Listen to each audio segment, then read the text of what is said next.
Hello friends, welcome to another movie explanation video. মুভির শুরুটা হয় জেসিকা নামক একটি মেয়েকে নিয়ে। জেসিকা অনেক ভোরবেলা একটি চার্চে আসে। জেসিকা ফাদারকে বলে, আমি ভুল না ঠিক করেছিলাম, তখন আমি বুঝতে পারিনি, এখন ওই ভুলের মাসুল দিতে হচ্ছে আমাকে। আমি তার মূল্যও দিয়েছি, কিন্তু অজান্তে যে পাপ আমি করেছি আমি তার থেকে পরিত্রাণ পাচ্ছি না। আপনাকে এর একটা সমাধান করতে হবে ফাদার। জেসিকার কথা শুনে ফাদার বলে, পাপ এবং পাপের ফয়সালা আমরা করতে পারি না, স্বয়ং ঈশ্বরই তা করেন। তাই তুমি যদি সমাধান চাও, তুমি যেটাকে ভুল বলছো সাহস করে এখানে বলে দাও কি ঘটেছে, স্বয়ং ঈশ্বরই তোমাকে সাহায্য করবেন। এদিকে দেখা যায় চার্চে একটি কালো রঙের গাড়ি এসে দাঁড়ায়। জেসিকা সব খুলে জানায় ফাদার এবং বলে, সব প্রকাশ করতে পেরে এখন আমার শান্তি অনুভব হচ্ছে। জেসিকা নোটিস করে ফাদার কোনো সাড়া দিচ্ছে না। তখন জেসিকা দেখতে পায় ফাদার মারা গিয়েছে এবং আশেপাশে কিছু মানুষের উপস্থিতি বুঝতে পারে সে। জেসিকা সেখান থেকে দৌড়ে পালানোর চেষ্টা করলে বেঞ্চে তার ওড়না বেঁধে যায়। কোনো মতে জেসিকা ওড়নাটা ছাড়িয়ে দরজার সামনে গেলেই দরজাটা হঠাৎ বন্ধ হয়ে যায়। পরবর্তী সিন মুভির প্রধান চরিত্র অ্যাসিস্ট্যান্ট কমিশনার ভিজয় ঘুম থেকে উঠেই বালিশের নিচে থাকা পিস্তল নিয়ে ব্যস্ত। এরা ভিজয়ের ভাই এবং ভাবি সকাল সকাল পুজো করে শ্বশুর শাশুড়িকে নিয়ে তাদের দোয়া চায়, কারণ আজ তাদের পঞ্চম বিবাহবার্ষিকী। শ্বশুর তাদের দোয়া করে, কিন্তু শাশুড়ি একটু মনক্ষুণ্ণ, কারণ 5 বছর হয়েছে বিয়ের, তাদের এখনো কোনো বাচ্চা হয়নি। তাই ছেলের বউকে ইঙ্গিত করে একটু কটু কথা শোনায়। ভিজয় জিম করে গোসল করে নিচে আসে। সবাই খাবার টেবিলে ছিল। ভিজয় তার ভাই ভাবিকে কনগ্রেস করে। তখন টিভিতে চার্চের ফাদারের মৃত্যুর খবর আসে। খবর শুনে বিজয়ের বাবা বলে, খুনিকে ধরে কি লাভ, ছেড়েই তো দিতে হয়। তখন বিজয় বলে, বাবা, গুলি করলে হাজারটা প্রশ্নে সামনে পড়তে হয়। বিজয়কে তার বাবা এবং ভাবি অনেক সাপোর্ট করে। তখন বিজয়ের মা বলে, তোমার ভাবিকে আগে মা হওয়ার পোস্ট নিতে দাও। এটা শুনে বিজয়ের ভাবি অনেক কষ্ট পায় এবং সেখান থেকে চলে যায়। এরপর বিজয় তার মাকে অনেকটা বোঝায় যে এগুলো তার বলা উচিত নয়। এরপর বিজয় অফিসে গিয়ে সোজা কমিশনারের সাথে দেখা করে। কমিশনার তাকে একটি মিসিং কমপ্লেইনের ডিটেলস দেয়। ও বলে, স্কাই টিভি চ্যানেলের সিইও এর ওয়াইফকে পাওয়া যাচ্ছে না। সে পার্সোনালি এটা আমাকে দিয়েছে। বিষয়টা গোপন রেখে কাজ করতে হবে, না হলে অন্য টিভি চ্যানেলগুলো হাঙ্গামা বাজাবে। বিজয় স্কাই নিউজের সিইওর সাথে দেখা করে এবং তার কাছ থেকে তার ওয়াইফের সম্পর্কে ইনফরমেশন নিতে থাকে। বিজয় তার কাছ থেকে জানতে পারে তার ওয়াইফ ক্রিকেটের অনেক বড় ফ্যান ছিল এবং রেগুলার সে চার্চে যেত। চার্চের কথা তুলতেই বিজয় জানতে পারে সেই সেন্ট থমাস চার্চ যেখানে ফাদার কিছুদিন আগে মারা গিয়েছে এবং রিসেন্টলি তার ওয়াইফ প্রেগনেন্ট ছিল। বিজয় ফিরে আসে কমিশনারকে জানায়, ফাদার জোসেফ যেদিন মারা যায় সে কনফেশন বক্সে ছিল, তার মানে সে কাউকে নিশ্চয়ই কনফেশন দিচ্ছিল।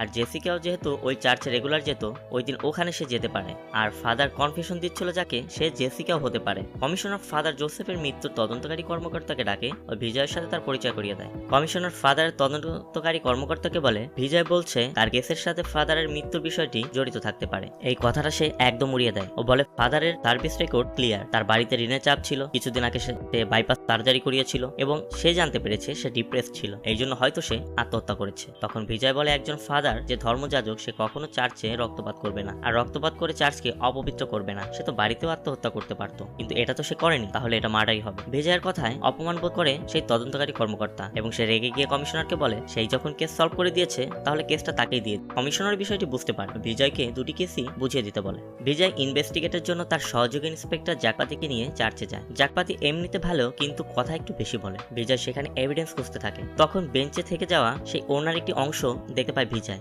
এবং আরো কিছু এভিডেন্স খোঁজার জন্য সে যখন ঘুরতে থাকে, সে দরজার কাছে গিয়ে দেখতে পায় একটি খ্রিস্টিয়ান চেইন রয়েছে সেখানে, যেটা ঝুলছিল। বিজয় জাকপাতিকে জিজ্ঞাসা করে ফাদারের মৃত্যুর খবর প্রথম কে দিয়েছিল।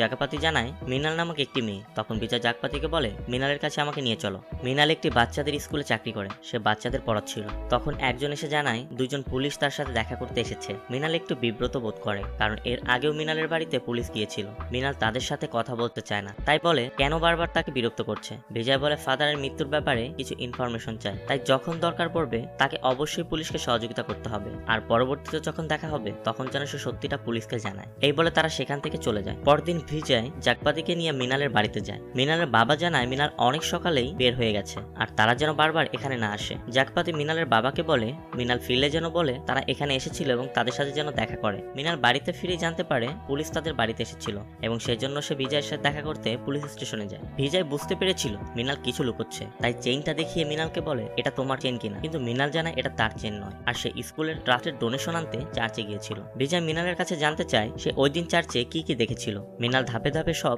জানায় বিজয় যে সে কি কি দেখেছিল। মৃণাল ওখানে পৌঁছে একটি কালো রঙের গাড়ি দেখেছিল আর চার্চের মেইন দরজাটি ওই দিন বন্ধ ছিল। সে পাশের দরজা দিয়ে ভিতরে গিয়ে ফাদারের লাশ দেখতে পায় এবং দৌড়ে এসে স্কুটিটি নিয়ে সে পুলিশ স্টেশনে চলে আসে এবং আরো বলে সে যখন স্কুটি নিয়ে চলে আসছিল তখন সেখানে কালো রঙের গাড়িটি আসে দেখতে পায়নি। এরপর মৃণাল চলে যায় ও বলে তাকে যেন আর না ডাকা হয়। কিন্তু বিজয় তাকে বলে দরকার পড়তেই পারে। বিজয় কিন্তু শুধু কেসের জন্য নয়, পার্সোনালি মৃণালকে তার ভালো লেগেছে। এদিকে থানার বাইরে মৃণালকে একজন ফলো করতেছিল, সে কাকে যেন ফোন করে বিষয়গুলো জানায়। অপরদিকে বিজয়ের ভাই ও ভাবি ডক্টরের কাছে গিয়ে জানতে পারে তাদের বাঁচা হবে, এতে অনেক খুশি হয় তারা, এবং বিজয়ের ভাই ও ভাবি বাড়িতে ফোন করে বিষয়টি জানায়। বাড়ি ফিরে বিজয় তার মায়ের কাছে জানতে পারে সে চাচা হচ্ছে, তাই তার মা তাকে মিষ্টিমুখ করায়। বিজয় তার ভাবিকে ফোন করে কনগ্রেটস করে এবং ভাবির সাথে ফোনে কথা বলতে বলতে সে ছাদে যায়। বিজয় ছাদে গিয়ে পাশের ব্যালকনিতে দেখতে পারে মৃণাল কিছু কাপড় ছড়াচ্ছে এবং সে তখন মৃণালকে ফোন করে। মৃণাল তাকে জানায় যে তাকে ফোন করে কোনো লাভ নেই, তার বাড়িতে গিয়েও তাকে পাবে না। তখন বিজয় জানায় যে সে যে বাড়িতে এসেছে সেটা তারই পাশের বাড়ি, তাই যখন বিজয়ের ইচ্ছা হবে তখনই সে কেসের ব্যাপারে তার সাথে দেখা করতে যাবে।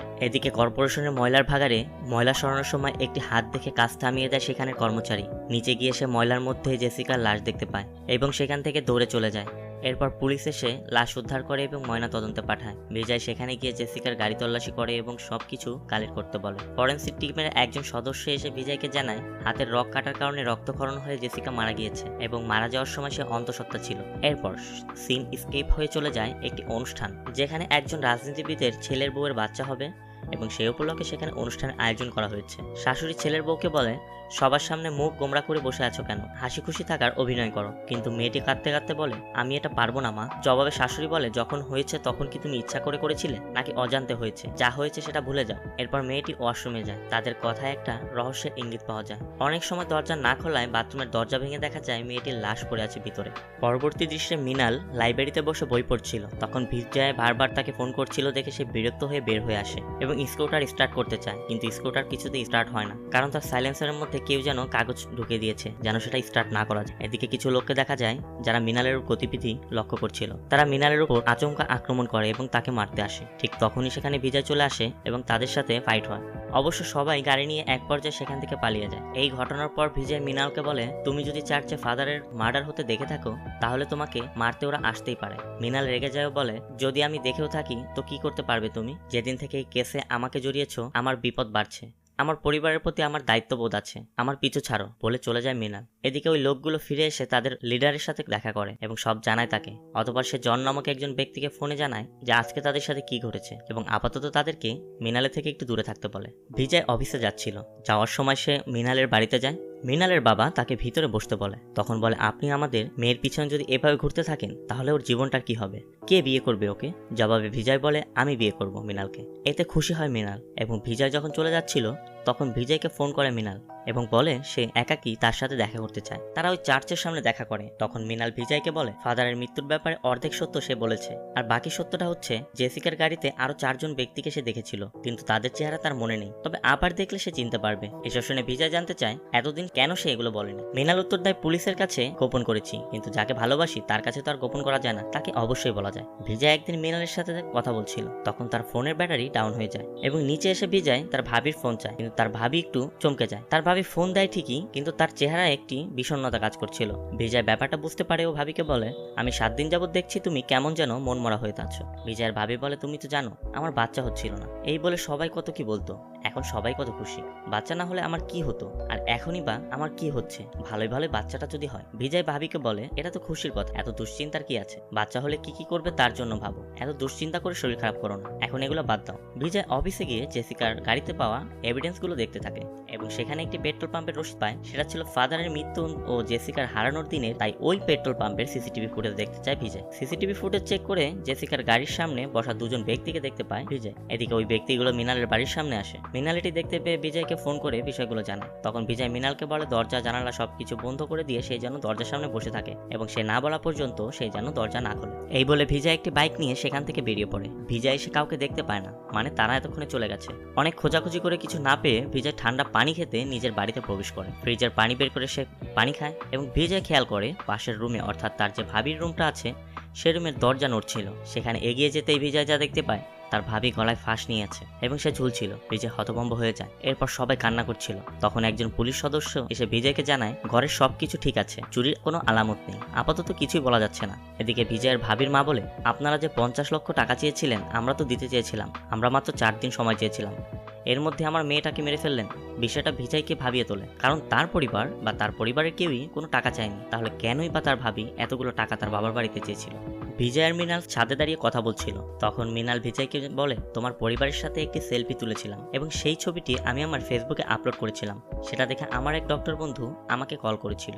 আমি তাকে বলেছিলাম তোমার ভাবি প্রেগনেন্ট, কিন্তু ও আমাকে জানিয়েছিল এটা তার কাছে একটু আশ্চর্যজনক মনে হচ্ছে, কারণ তোমার ভাইয়া কিছুদিন আগে একটি হসপিটালে গিয়ে টেস্ট করিয়েছিল এবং ওই হসপিটালে প্র্যাকটিস করছিল আমার সেই বন্ধু, এবং তোমার ভাইয়া যে টেস্ট করিয়েছিল তার রেজাল্ট এসেছিল সে কোনোদিন বাচ্চা হতে পারবে না। তখন বিজয় জানতে চায় যে তুমি কি বলতে চাও, সোজাসুজি বলো। তখন মৃণাল তাকে বলে, আমি বলতে চাই তোমার ভাবির কোনো এক্সট্রা ম্যারিটাল অ্যাফেয়ার ছিল। এটা শুনে বিজয় রেগে যায় এবং মৃণালকে একটি থাপড় মারে। তখন সেখান থেকে রেগে চলে যায় মৃণাল। এরপর জাকপাতি তার ভাবির ফরেন্সিক রিপোর্ট এনে দেয় বিজয়কে। ফরেন্সিক রিপোর্টে বিজয় কিছু ক্লু খুঁজে পায় এবং একই ক্লু সে জেসিকার রিপোর্টও দেখেছিল এবং জেসিকার রিপোর্টের সাথে সেগুলো সে মিলায় এবং ফরেন্সিক ডক্টরের কাছে গিয়ে জানতে পারে তারা প্রজনন ক্ষমতা বৃদ্ধির জন্য এক ধরনের মেডিসিন ব্যবহার করেছিল, তবে কি হিসেবে ব্যবহার হয়েছে তার সঠিক বলা যাচ্ছে না। বিজয় জানতে চায় তারা কি করেছিল, তারা কি টেস্টিভ কোনো পদ্ধতি অবলম্বন করেছে, কিন্তু ফরেন্সিক ডক্টর বলে এটা জানতে হলে তোমার তাদের প্যারেন্টসদের সাথে কথা বলতে হবে।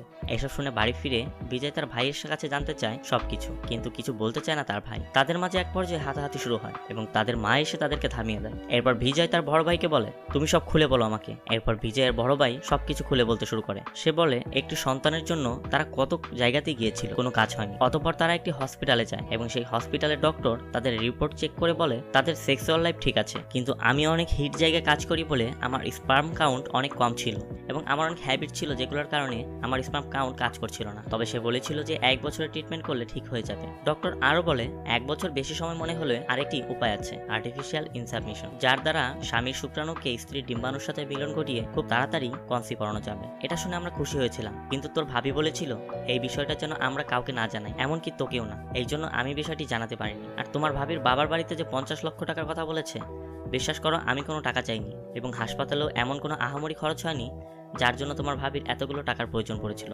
এরপর বিজয় সেই ভাইরাম হসপিটালে যায়। রিসেপশনে গিয়ে সে দেখতে পায় সেখানে একজন টিভি অ্যাক্টরের সাথে তারা সেলফি নিচ্ছিল। বিজয় ডক্টরের রুমে গিয়ে দেখতে পায় যে ডক্টর তুলসী একটি পত্রিকা পড়ছিল। তাদের দেখে সে পত্রিকাটি ঢেকে রাখে। এবার ডক্টর তুলসী বলে, আমি জানি না কেন এমন হলো, সব তো ঠিকই ছিল।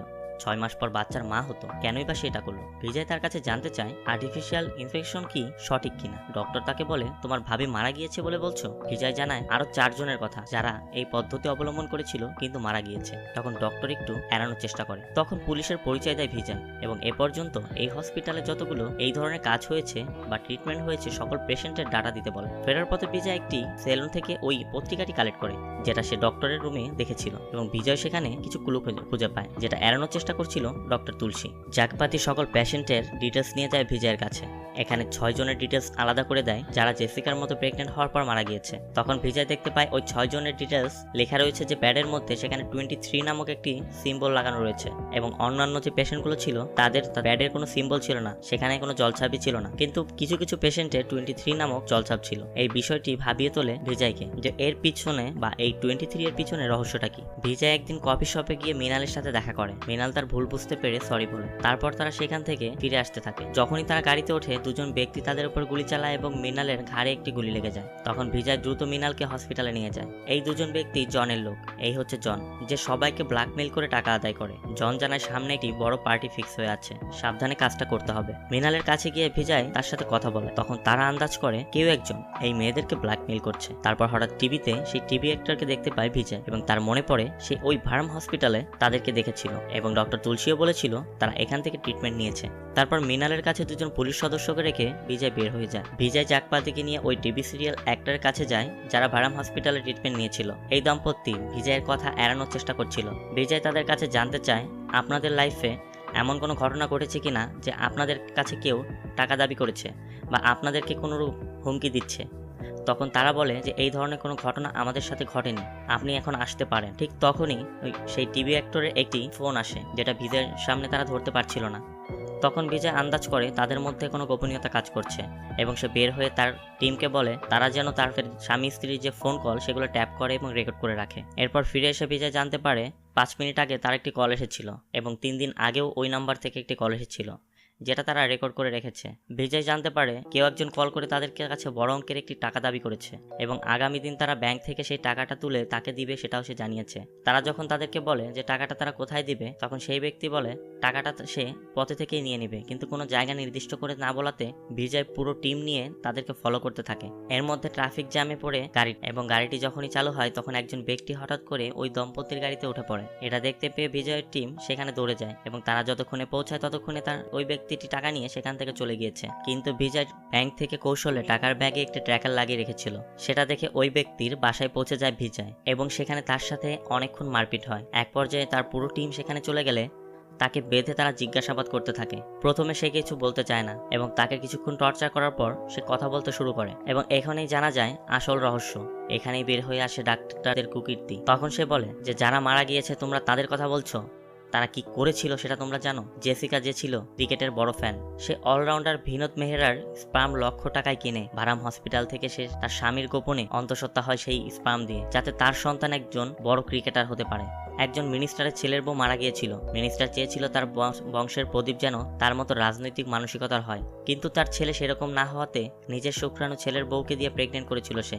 এই সকল তথ্য হসপিটাল থেকে নিয়ে আমরা তাদেরকে বা ভিকটিমদেরকে জানিয়ে বড় অর্থ আদায় করতাম। জেসিকা ফাদারকে সব তথ্য বলে দিয়েছিল, তাই দুজনকেই আমাদের মারতে হয়েছিল। আর তোমার ভাবিকে আমরা সব সত্য জানাই যে তার পেটের বাচ্চা তার স্বামীর শুক্রাণু দিয়ে নয়, অন্য শুক্রাণু দিয়ে। এটা শুনে তোমার ভাবি ডক্টরের কাছে যায় এবং ডক্টর তুলসীর কাছে গিয়ে সে জানতে পারে সত্যিটা, যে আসলেই তার পেটে যে বাচ্চা সেটা তার স্বামীর নয়, সেটা অন্য কারণ, অর্থাৎ স্পার্ম ব্যাংক থেকে স্পার্ম এনে তাকে কনসিভ করা হয়েছে।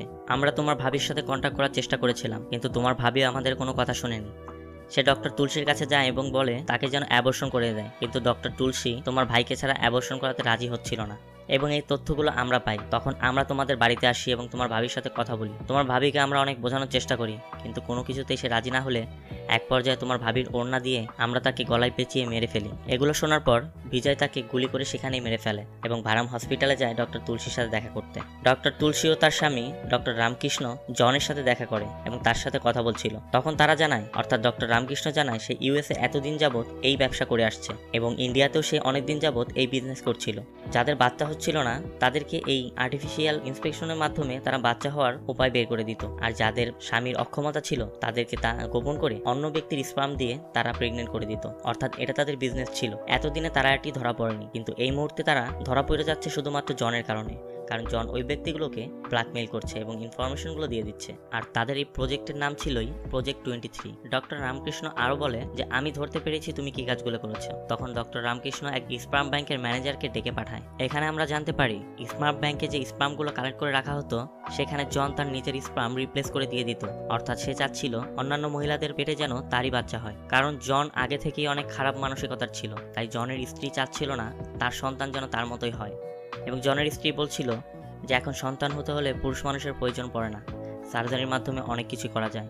কিন্তু জন ব্যাপারটি ভালো মতো নেয় না এবং রেগে গিয়ে এক পর্যায়ে জন তার স্ত্রীকে ধাক্কা দিলে মাথায় আঘাত পেয়ে তার স্ত্রী সেখানেই মারা যায়। এবং জন তখন তার বন্ধুকে ফোন করে তার স্ত্রীকে দাফন করে দেয় এবং বিষয়টি গোপন করে দেয়। এরপর থেকে জন এই কাজগুলো করে আসছিল। সে বাবা হওয়ার উদ্দেশ্যে এই কাজগুলো করছিল, কিন্তু ডক্টর রামকৃষ্ণ এবং ডক্টর তুলসী ব্যাপারগুলো জেনে যাওয়াতে জন অনেকটা রেগে যায় এবং সেখানেই তাদেরকে মেরে বের হয়ে পড়ে। বিজয় ডক্টর তুলসীর সাথে দেখা করার জন্য হসপিটালে পৌঁছেই সেখানে জানতে পারে তারা একটি মিটিংয়ে রয়েছে। তখনই সেখান দিয়ে জন চলে যাচ্ছিল। বিষয়টি হঠাৎ করে মনে পড়ে বিজয়ের এবং সে দৌড়ে গিয়ে দেখতে পায় জন ততক্ষণে চলে গিয়েছে এবং ডক্টর তুলসীর রুমে দেখতে পায় তাদেরকে মেরে চলে গেছে জন। এরপর বিজয় মেডিকেল অ্যাসোসিয়েশনের মেম্বারদের সাথে কথা বলে এবং সবকিছু তুলে ধরে যে কিভাবে তারা মেডিকেল ক্রাইম করছে। বিজয় জনের ব্যাপারে সবাইকে বলে যে জন ও তার বন্ধুরা কি করছে। জন ফোন করে বিজয়কে বলে মৃণালকে সে আটকে রেখেছে, যদি পারে সে যেন বাঁচায়। জন কিছু ক্লু দেয়। এরপর বুদ্ধি খাটিয়ে বিজয় পার্কিংয়ে একটি গাড়ি থেকে মৃণালকে উদ্ধার করে। এখানে জন ও তার লোকজনের সাথে বিজয়ের অনেক ফাইট হয়, কারণ তার আচমকায় বিজয়ের উপর আক্রমণ করে।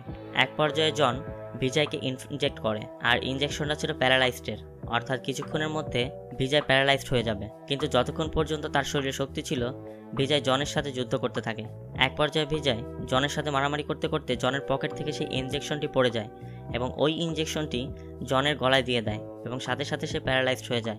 এরপর সবাই সেখানে আসে এবং বিজয়কে ওখান থেকে উদ্ধার করে নিয়ে যায়। পরবর্তী দৃশ্যে দেখা যায় মৃণাল ও বিজয় কথা বলছে। বিজয় মৃণালকে বলে বাচ্চা না হলে মানুষ কত সলিউশন খোঁজে, কিন্তু যাদের মা বাবা নেই ওই বাচ্চাদের জন্য কোনো সলিউশন আছে কি? এখানেই মুভিটা শেষ হয়ে যায়। সাউথ ইন্ডিয়ান এবং হলিউডের বিভিন্ন ক্রাইম থ্রিলার মুভিগুলো দেখতে আমাদের চ্যানেলটি সাবস্ক্রাইব করে আমাদের সাথেই থাকুন এবং কোন কোন মুভিগুলো আপনারা দেখতে চান আমাদেরকে কমেন্টস করে জানাবেন।